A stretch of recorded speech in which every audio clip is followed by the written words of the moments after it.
एक बुजुर्ग आदमी स्टेशन पर चाय बेचता था। चाय बेचकर अपनी झोपड़ी में जाकर उसने अपनी बुजुर्ग पत्नी से कहा कि दूसरी ट्रेन आने से पहले एक और केतली चाय बना दो। दोनों बहुत बूढ़े थे। बुजुर्ग आदमी बोला कि काश हमारी कोई औलाद होती। औलाद न होने के कारण हमें इस बुढ़ापे में भी कमाकर खाना पड़ रहा है। बुजुर्ग आदमी वापस स्टेशन पर गया। तब उसने वहां प्लेटफॉर्म पर एक बूढ़े दंपति को सुबह से लेकर शाम तक बेंच पर बैठे देखा। तब वो बुजुर्ग उन दोनों के पास गया और पूछा कि आपको कौन सी गाड़ी से जाना है। वो बोले कि हमें कहीं नहीं जाना है, हमें हमारे छोटे बेटे ने यहाँ एक चिट्ठी देकर भेजा है और कहा है कि हमारा बड़ा बेटा हमें लेने आएगा और अगर वो ना पहुंचे तो इस चिट्ठी में जो पता है वहां आप पहुंच जाना। हमें तो पढ़ना आता नहीं, आप पढ़कर बता दो हमें कहाँ जाना है। चाय वाले ने जब वो चिट्ठी पढ़ी तो वो वहीं जमीन पर गिर पड़ा। उस चिट्ठी में लिखा था कि यह मेरे माता पिता है, जो इस चिट्ठी को पढ़े वो इनको पास के किसी वृद्धाश्रम में छोड़ आए। तब बुजुर्ग आदमी को समझ में आ गया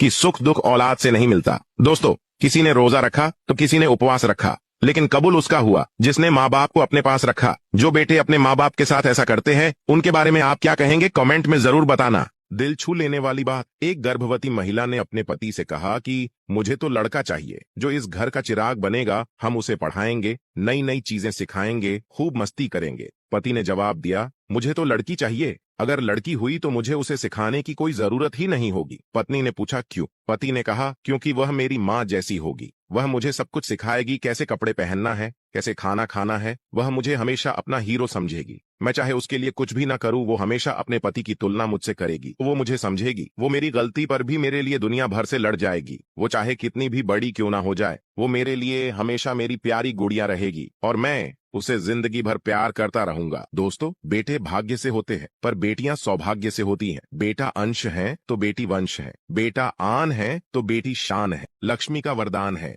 एक वृद्ध माँ रात को 11 बजे रसोई में बर्तन साफ कर रही है। घर में दो बहुएं हैं जो बर्तनों की आवाज से परेशान होकर अपने पतियों से सास को उल्हाना देने को कहती है। बड़ा बेटा खड़ा होता है और रसोई की तरफ जाता है। तभी छोटा भाई भी बाहर आता है। दोनों भाई रसोई में जाते हैं और माँ को बर्तन साफ करने में मदद करने लगते हैं। माँ मना करती पर वो नहीं मानते। दोनों भाई माँ को बिस्तर पर बैठा कर कहते हैं, माँ सुबह जल्दी उठा देना, हमें भी पूजा करनी है और सुबह पिताजी के साथ योगा भी करेंगे। माँ बोली, ठीक है बच्चों। दोनों बेटे सुबह जल्दी उठने लगे। रात को 9 बजे तक ही बर्तन मांज देते थे। तो पत्नियां बोली, माताजी करती तो है, आप क्यों कर रहे हो बर्तन साफ? तो बेटे बोले, हम दोनों की शादी करने के पीछे एक कारण यह भी था कि माँ की सहायता हो जाएगी, पर कोई बात नहीं, हम अपनी माँ की सहायता कर देते हैं, हमारी तो माँ है, इसमें क्या बुराई है। अगले 3 दिनों में घर में पूरा बदलाव आ गया। बहुएं जल्दी बर्तन इसलिए साफ करने लगी कि नहीं तो उनके पति बर्तन साफ करने लगेंगे। बहुएं सास ससुर को पूरा सम्मान देने लगी। माँ का सम्मान तब कम नहीं होता जब बहुएं उनका सम्मान नहीं करती, बल्कि माँ का सम्मान तब कम होता है जब बेटे माँ का सम्मान नहीं करे या माँ के कार्य में सहयोग न करे।